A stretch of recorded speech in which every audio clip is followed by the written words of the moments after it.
안녕하세요, 여러분. 블랙스톤 H입니다. 파생 상품 거래 하면 보통 아주 복잡한 차트나 정신없이 사고 파는 그런 장면들을 떠올리시죠. 근데요, 진짜 중요한 이야기는 거래가 땅 하고 체결된 바로 그 다음부터 시작됩니다. 오늘은 바로 그 보이지 않는 세계, 규제, 회계, 그리고 세금에 대해 함께 쉽고 재밌게 파헤쳐 보겠습니다. 자, 한번 상상해 볼까요?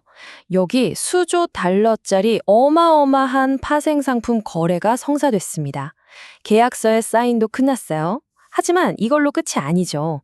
이야기는 바로 지금부터 시작입니다. 과연 이 거래 뒤에는 어떤 일들이 벌어질까요? 이 질문 하나를 길잡이 삼아서 거래 이후에 숨겨진 여정을 함께 떠나보시죠. 이렇게 거대한 돈이 오가는 시장에 당연히 규칙이 있어야겠죠? 안 그러면 정말 난장판이 될 테니까요. 그럼 도대체 누가 이 시장의 질서를 만들고 또 반칙하는 선수는 없는지 감시하는 심판 역할을 할까요? 네, 바로 그 답이 규제에 있습니다. 첫 번째 기둥, 시장의 규칙부터 한번 자세히 들여다보겠습니다. 하생상품 시장의 최고 사령탑이라고 할 수 있죠. 바로 CFTC. 우리말로는 상품선물거래위원회입니다. 1974년에 세워진 미국의 독립정부 기관인데요. 미국 파생상품 시장 전체를 내려다보는 거대한 감시탑 같은 곳이라고 생각하시면 돼요. 모든 시장 참여자들이 따라야 하는 가장 큰 법과 원칙을 바로 여기서 만듭니다.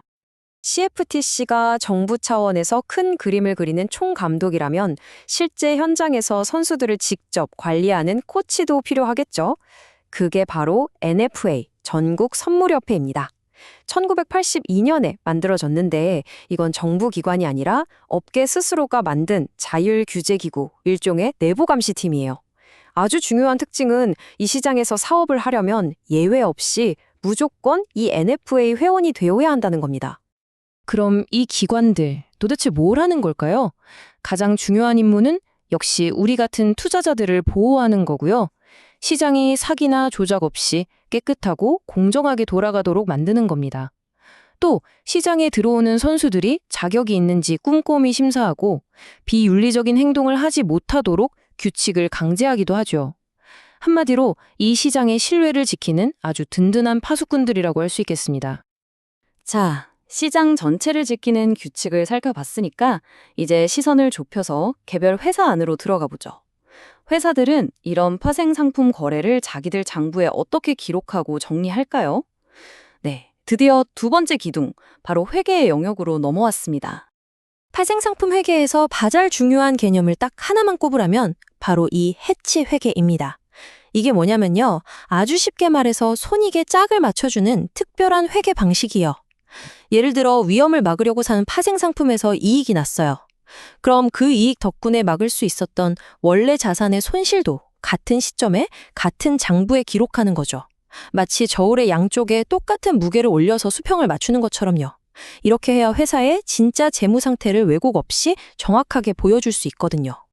개념만 들으니까 조금은 알쏭달쏭한데요. 혹시 실제 사례를 들어서 설명해 주실 수 있을까요? 물론이죠. 100마디 설명보다 직접 눈으로 보는 게 훨씬 이해가 빠를 겁니다. 바로 다음 슬라이드에서 실제 계산 과정을 같이 한번 따라가 보시죠. 자, 바로 이겁니다. 어떤 해지 거래에서 최종적으로 나온 이익을 계산한 식이에요. 5,000부셸의 옥수수, 그리고 가격 변동폭을 곱해서 정확히 2,000달러의 이익이 났네요. 언뜻 보면 그냥 단순한 곱셈처럼 보이지만 사실 이 숫자들 뒤에는 해지 회계에 아주 중요한 원리가 숨어 있습니다. 이 2,000달러가 어떻게 만들어졌고 또 어떤 의미를 갖는지 다음 표를 보면서 하나하나 분해해 보겠습니다. 이 표 하나에 모든 이야기가 담겨 있습니다. 자, 보세요. 어떤 회사가 9월에 옥수수 5,000부셸을 사야 했어요. 근데 옥수수 가격이 오를까 봐 걱정이 된 거죠. 그래서 2월에 선물 가격이 430센트일 때 미리 사두는 계약, 즉 매수 포지션에 들어갑니다. 시간이 흘러 7월이 되니까 아니나 다를까 선물 가격이 470센트로 올랐어요. 이때 계약을 청산한 겁니다. 그 결과 선물 거래에서만 2,000달러의 이익을 얻었죠. 이 이익이 무슨 역할을 할까요?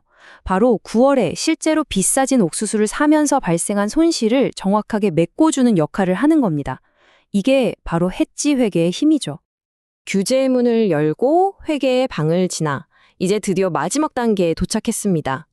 이렇게 열심히 거래해서 이익이 생겼는데 그럼 이제 정부에 얼마를 내야 할까요?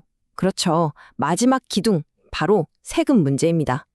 파생 상품으로 돈을 벌면 모두 똑같은 세금을 낼까요? 정답은 아니요입니다. 거래를 한 목적이 뭐냐에 따라서 내야 할 세금의 종류가 완전히 달라져요. 여기 보시는 것처럼 사업상의 위험을 관리하려는 해저가 번 돈은 일반 소득으로 취급되고요. 반면에 순수하게 가격 변동을 예측해서 수익을 내려는 투기자의 이익은 자본이득으로 봅니다. 당연히 적용되는 세율도 완전히 다르죠. 특히 이 투기자의 이익에 대해서는 아주 독특하고 특별한 세법이 적용되는데요. 이름하여 60-40 규칙입니다. 이 규칙의 핵심은 이거예요. 이익이 났을 때 내가 이걸 단 하루만 가지고 있었더라도 상관없이 이익의 60%는 세율이 낮은 장기 자본이득으로 쳐주고 나머지 40%만 단기 자본이득으로 본다는 겁니다. 이거 일반 주식 투자와는 완전히 다른 정말 파격적인 혜택이라고 할 수 있죠. 이 도넛 차트를 보시면 60-40 규칙이 한눈에 들어오죠. 만약 투기자가 $100를 벌었다고 해봅시다. 그럼 그중 $60는 세금이 상대적으로 적은 장기 이익으로, 나머지 $40는 세금이 더 높은 단기 이익으로 쪼개서 세금을 계산한다는 의미입니다. 바로 이 구조가 투기자의 최종 수익률을 결정하는 아주 중요한 열쇠가 되는 거죠. 자, 지금까지 우리는 규제, 회계, 세금이라는 세 개의 큰 기둥을 하나씩 살펴봤습니다. 어쩌면 조금 복잡하고 딱딱하게 느껴졌을 수도 있는데요. 이 모든 것들이 왜 그렇게 중요한지 마지막으로 한번 정리해보는 시간을 갖겠습니다. 결국 규제라는 건 시장에 대한 믿음과 안정을 만들어주는 거고요. 맞아요.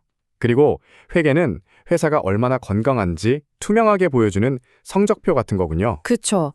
마지막으로 세금은 투자나 해지를 통해 얻는 최종 수익을 결정하는 마침표라고 할 수 있습니다. 아하, 그러니까 이 세 가지가 다 함께 모여서 거대한 금융세계를 뒤에서 든든하게 받쳐주는 보이지 않는 구조를 만드는 거군요. 정확합니다. 바로 이 구조가 있기에 오늘날의 금융시장이 이렇게 질서정연하게 돌아갈 수 있는 겁니다. 규칙이라는 말은 때로는 지루하고 답답하게 들릴 수 있습니다. 하지만 한번 이렇게 생각해보면 어떨까요? 만약 이 모든 복잡한 규칙들이 애초에 없었다면 지금 우리가 당연하게 여기는 이 글로벌 금융 시스템이라는 게 과연 존재할 수 있었을까요? 오늘 설명은 여기까지입니다. 지금까지 블랙스톤 H였습니다. 감사합니다.